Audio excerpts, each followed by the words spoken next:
Good morning students. तो आज की वीडियो में we will study about the concept that is globalization. ठीक है, वैसे मैंने आपको पहले भी इसको रिलेट करके बताया था, बट अब हम लोग एक रिफाइंड फॉर्म में इसको पढ़ते हैं। ठीक है, तो ग्लोबलाइजेशन है क्या?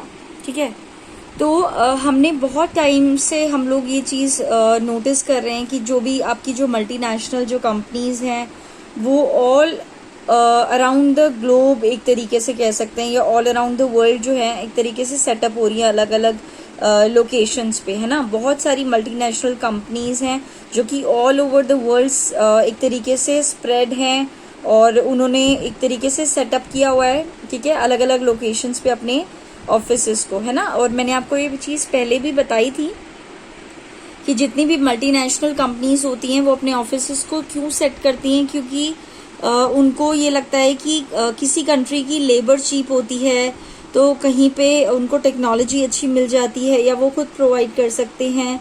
ठीक है, लेबर एक तरीके से लैंड उनको बहुत ज़्यादा चीप रेट पे अवेलेबल हो जाती है मार्केट को स्प्रेड करने के लिए। तो बहुत सारे अलग अलग रीजंस हो सकते हैं। ठीक है, तो यहाँ पे जो है प्रोडक्शन ईजिली एक तरीके से चीप रेट पे हो जाता है। फॉरेन इन्वेस्टमेंट जो है, जो एमएनसी कंपनी कर रही है, मल्टीनेशनल कंपनीज, वो भी बहुत ज़्यादा एक तरीके से राइज हो गई हैं। मैं आपको एक और बात बता दूं कि India is one of the country जो कि आई थिंक फर्स्ट या सेकंड नंबर पे आता है फॉरेन इन्वेस्टमेंट्स के मामले में। मतलब इंडिया में सबसे ज़्यादा एक तरीके से इन्वेस्टमेंट एक तरीके से होती है। ठीक है, पहले कुछ रिस्ट्रिक्शंस थी फॉरेन इन्वेस्टमेंट पर, लेकिन अब ऑलमोस्ट 100% तक एक तरीके से एफडीआई को परमिट किया गया है बाय द गवर्नमेंट। ठीक है, तो फॉरेन इन्वेस्टमेंट्स जो हैं बाय द एमएनसी वो करते हैं अलग अलग कंट्रीज में जाकर के, तो वो बहुत ज़्यादा राइज हो रही है। एट द सेम टाइम जो फॉरेन के जो ट्रेड हैं बिटवीन द कंट्रीज उनको भी बहुत ज़्यादा एक तरीके से राइज हुआ है, वो भी बहुत ज़्यादा। ठीक है, एक लार्ज पार्ट फॉरेन ट्रेड का कंट्रोल किया जाता है बाय द मल्टीनेशनल कंपनीज, यानी कि फॉरेन ट्रेड में अगर हम लोग देखा जाए तो मेजॉरिटी पार्ट जो कंडक्ट कराने वाली होती है, कंट्रोल कौन करती है? एमएनसी कंपनी करती है। फॉर एग्जाम्पल यहाँ पे एक इंस्टेंस भी ले रखा है कि जो भी कार मैन्युफैक्चरिंग प्लांट्स होते हैं, फोर्ड मोटर्स है ना इंडिया में, तो वो ना ही केवल खाली इंडियन मार्केट में एक तरीके से अपने गुड्स को सोल्ड करते हैं, not only produces the cars for the Indian market but also it exports the cars to all the developing countries। ठीक है, यूं नहीं है कि फोर्ड की गाड़ियां खाली इंडिया में ही बिक रही हैं, नो, फोर्ड की गाड़ियां काफ़ी अलग अलग जगहों पे अलग अलग डेवलपिंग कंट्रीज में भी बिक रही हैं। ठीक है, तो इवन जो कार के जो कंपोनेंट्स होते हैं for its many countries around the world वो भी एक्सपोर्ट किए जाते हैं। ठीक है, तो एमएनसी का अगर बोला जाए तो वो बहुत ज़्यादा एक तरीके से जो भी सब्सटेंशियल ट्रेड होता है in the goods and services में वो इन्वॉल्व रहती है। ठीक है, नेक्स्ट आ जाता है कि फॉरेन, जैसे मैंने आपको बताया भी कि फॉरेन जो इन्वेस्टमेंट्स हैं वो भी बहुत ज़्यादा इंक्रीज़ हुई हैं, फॉरेन ट्रेड बहुत ज़्यादा इंक्रीज़ हुआ है, तो जिसकी वजह से प्रोडक्शन कंजम्पशन एक तरीके से बहुत ज़्यादा होने लगा है वेरियस मार्केट्स के बीच में, है ना। इंटीग्रेट होने लगी है हमारी इकोनॉमी अदर वर्ल्ड की इकोनॉमीज़ के साथ। ठीक है, तो ग्लोबलाइजेशन की डेफिनेशन क्या है? That it is the process of rapid integration और process of interconnection between the countries. तो ग्लोबलाइजेशन एक ऐसा प्रोसेस है जिसके थ्रू जो डिफरेंट जो कंट्रीज हैं आपस में रीयूनाइट, इंटीग्रेट या इंटरकनेक्ट हो सकती हैं, और इनको इंटीग्रेट करने में या इन सभी कंट्रीज को इंटरकनेक्ट करने में एमएनसी कंपनी बहुत ज़्यादा एक तरीके से मेजर रोल को प्ले करती है। बहुत more and more goods and services, investment, technology, labour are moving between the one country, between the countries from the one country to another one. ठीक है, जैसे आपने ब्रेन ड्रेन के भी बारे में सुना होगा, है ना। वहाँ के डॉक्टर्स इंडिया में आकर के भी इलाज करते हैं, यहाँ के डॉक्टर्स उधर भी चले जाते हैं।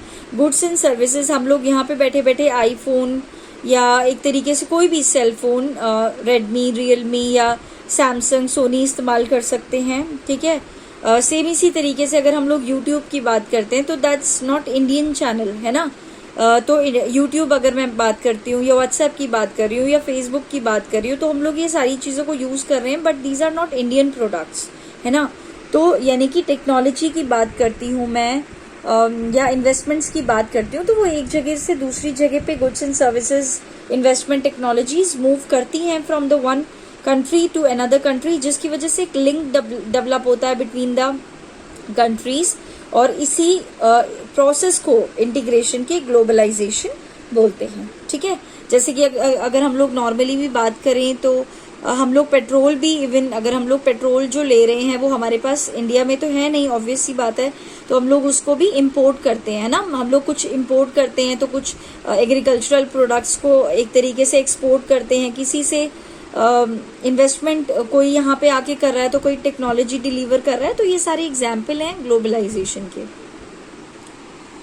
देन आ जाता है कि most of the region of the world are in close in direct contact हैं विद ईच अदर, काफ़ी सालों से एक तरीके से रिलेशनशिप में हैं। बाकी बहुत सारी जो कंट्रीज हैं ट्रेड से रिलेटेड, तो besides the movement of the goods and the services, खाली यूं नहीं है कि गुड्स इधर से उधर जा रहे हैं या सर्विसेज इधर से उधर रेंडर्ड हो रही हैं, इन्वेस्टमेंट और टेक्नोलॉजी भी is one of the more way जिसके थ्रू कंट्रीज आपस में इंटरकनेक्टेड होती हैं। Movement of people between the countries, तो पीपल यूजली फ्रॉम द, बहुत सारे ऐसे इंडियंस हैं, जैसे हम लोग कनाडा की भी बात करते हैं, ऑस्ट्रेलिया है, यूएस है, यूके है, तो काफ़ी लोग या तो जॉब पर्पस के लिए या एजुकेशन के लिए, बेटर एजुकेशन के लिए वहाँ पे एक तरीके से जाते हैं। और कुछ ऐसे स्टूडेंट्स हैं जो इंडिया में आकर के भी स्टडी करते हैं, है ना, अच्छी जो भी वेल रेप्यूटेड आपकी एक तरीके से ऑर्गेनाइजेशंस होती हैं, या बेस्ट जो भी अच्छे अच्छे आपके एक तरीके से जितने भी यूनिवर्सिटीज़ होती हैं, वेल रेप्यूटेड यूनिवर्सिटीज़ में आकर के वहाँ के भी बच्चे आकर के यहाँ पे पढ़ते हैं। ठीक है, यहाँ पे वही है कि यही सारी चीज़ों के बारे में दे रखा है कि मूवमेंट हो जाती है वेरियस पीपल की विदाउट रिस्ट्रिक्शंस, बिना कोई रिस्ट्रिक्शंस लगाए।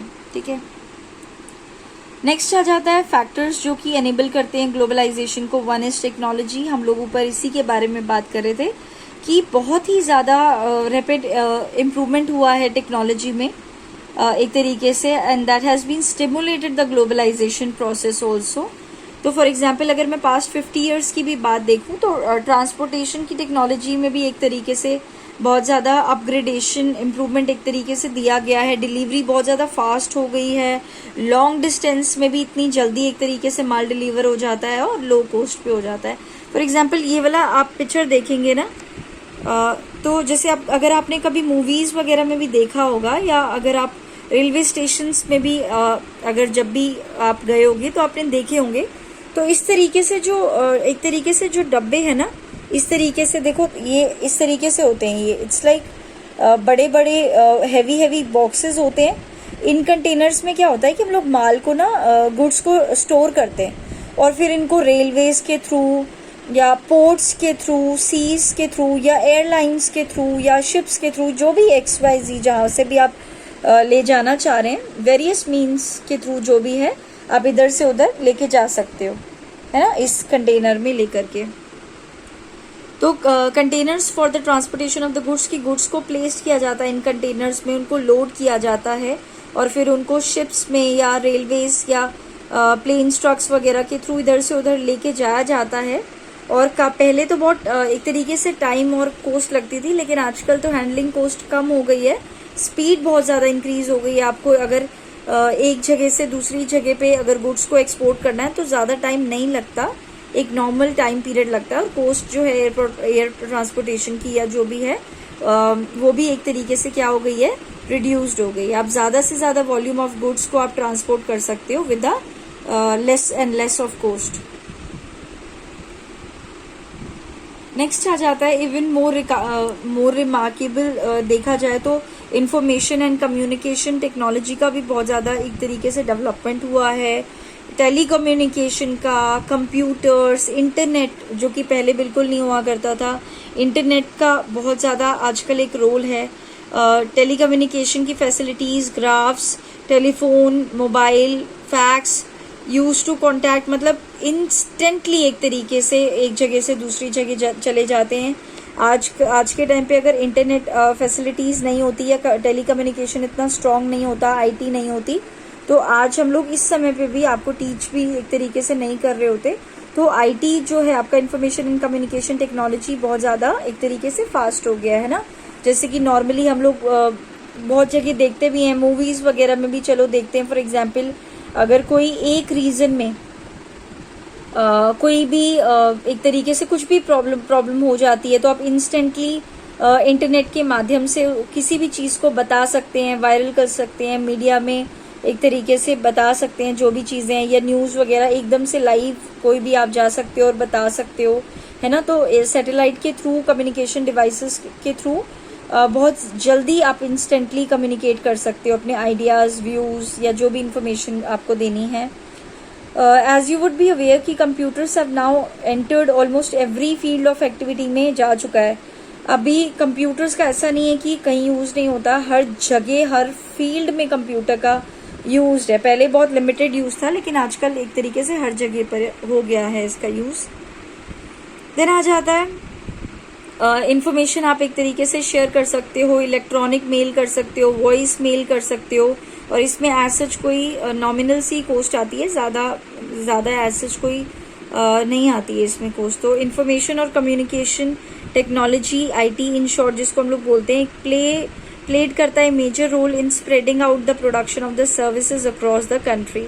एक जर्नल नॉलेज मैं आपको यहाँ पे शेयर करने चाहूँगी कि जो बेंगलोर है, जिसको हम लोग बेंगलुरु भी बोलते हैं, तो बेंगलोर जो आपका है उसको फर्स्ट आईटी हब बोला जाता है। एंड आफ्टर बेंगलोर, ठीक है, after Bengaluru, Gurugram is known as the second IT hub, ठीक है।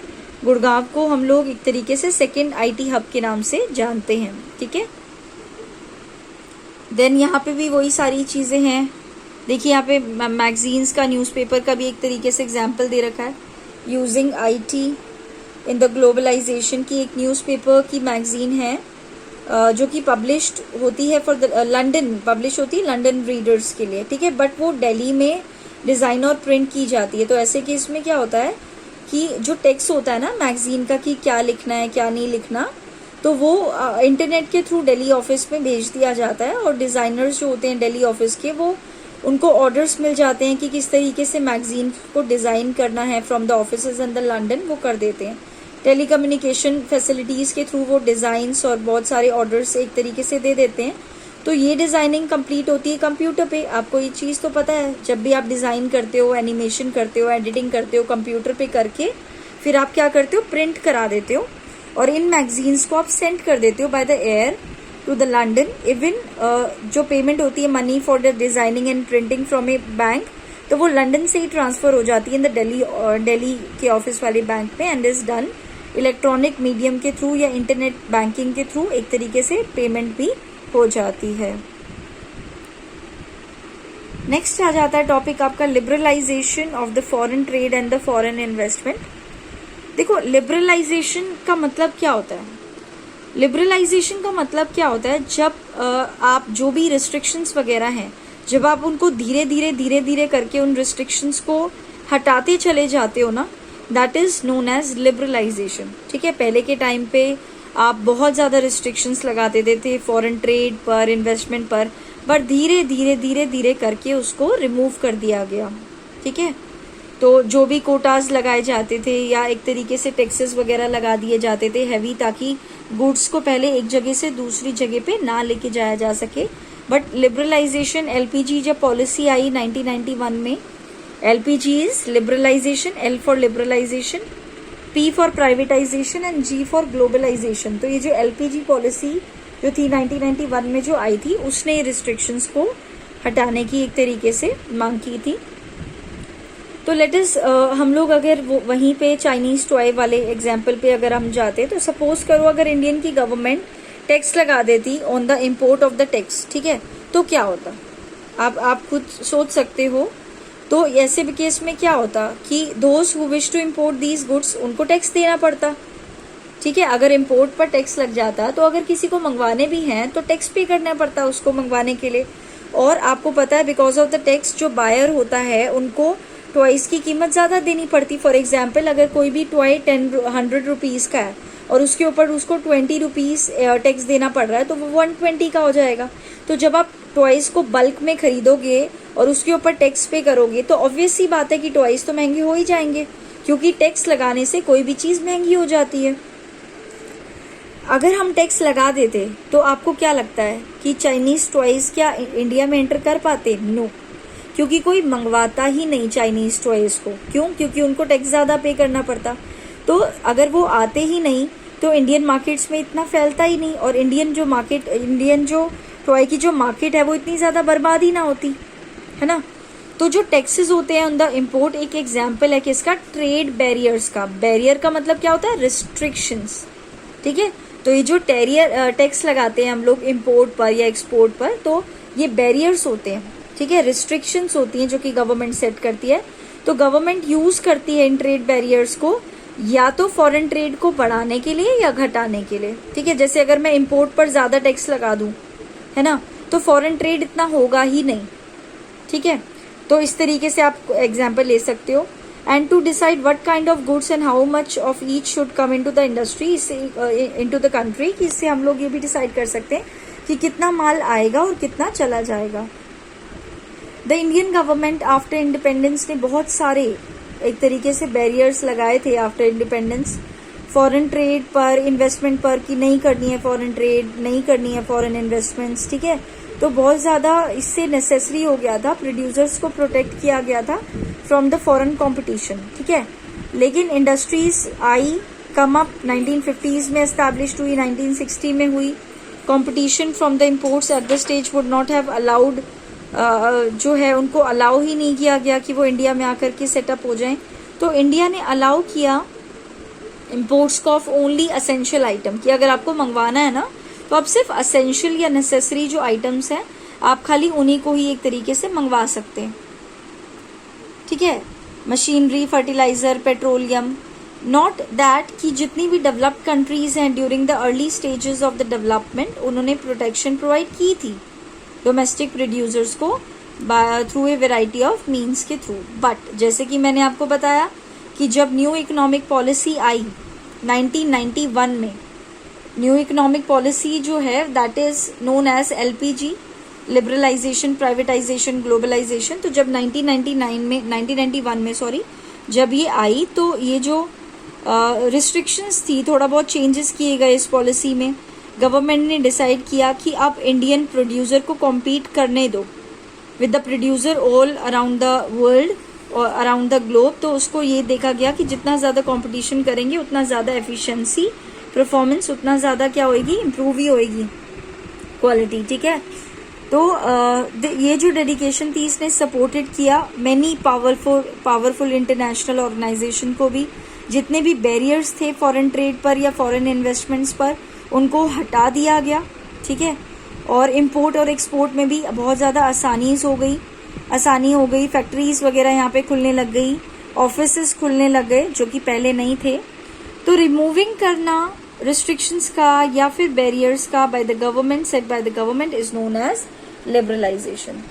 ये बहुत ही इंपॉर्टेंट डेफिनेशन है कि जब आप रिमूव कर देते हो बैरियर्स को या रिस्ट्रिक्शंस को सेट बाय द गवर्नमेंट, उसको हम लोग क्या बोलते हैं, लिबरलाइजेशन। तो लिबरलाइजेशन की हेल्प से गुड्स एंड सर्विसेज को हम एक्सचेंज कर pi by the means of export and import, और लेस से लेस रिस्ट्रिक्शंस हमने लगाई देन बिफोर, ताकि लिबरलाइजेशन ज्यादा से ज्यादा हो। जितनी कम रिस्ट्रिक्शंस होंगी उतना ज्यादा ट्रेड, उतनी ज्यादा फॉरेन इन्वेस्टमेंट एक तरीके से होगी, और जितना ज्यादा फॉरेन इन्वेस्टमेंट और फॉरेन ट्रेड होगा उतना ज्यादा कंपटीशन बाहर की कंट्रीज आकर के इंडिया में देंगी कंपटीशन, जिसकी वजह से इंडिया वाले इन कंपटीशन को जीतने के लिए या इन कंपटीशन से बचने के लिए और ज़्यादा मेहनत और ज़्यादा अपनी क्वालिटी को क्या करेंगे, एनहेंस करेंगे, ठीक है। तो आज की वीडियो को हम लोग यहीं पे वाइंड अप करते हैं। नेक्स्ट जो आपका टॉपिक है, मतलब नेक्स्ट वीडियो में हम लोग WTO वाला जो पोर्शन है उसको कवर अप करेंगे, ठीक है। प्लीज़ ये वाली बात ध्यान में रखिएगा कि new economic policy that is LPG, liberalisation, privatisation, globalisation, जो आई थी वो 1991 में आई थी, जिसने जितने भी रिस्ट्रिक्शंस या ट्रेड बैरियर्स थे उनको हटा दिया था on the foreign trade and on the foreign investment, और नेसेसरी जो भी मूवमेंट्स थी उसके बाद जो भी रिस्ट्रिक्शंस उनके ऊपर लग रही थी उसको, इन रिस्ट्रिक्शंस को हटा दिया गया। ठीक है, थैंक यू।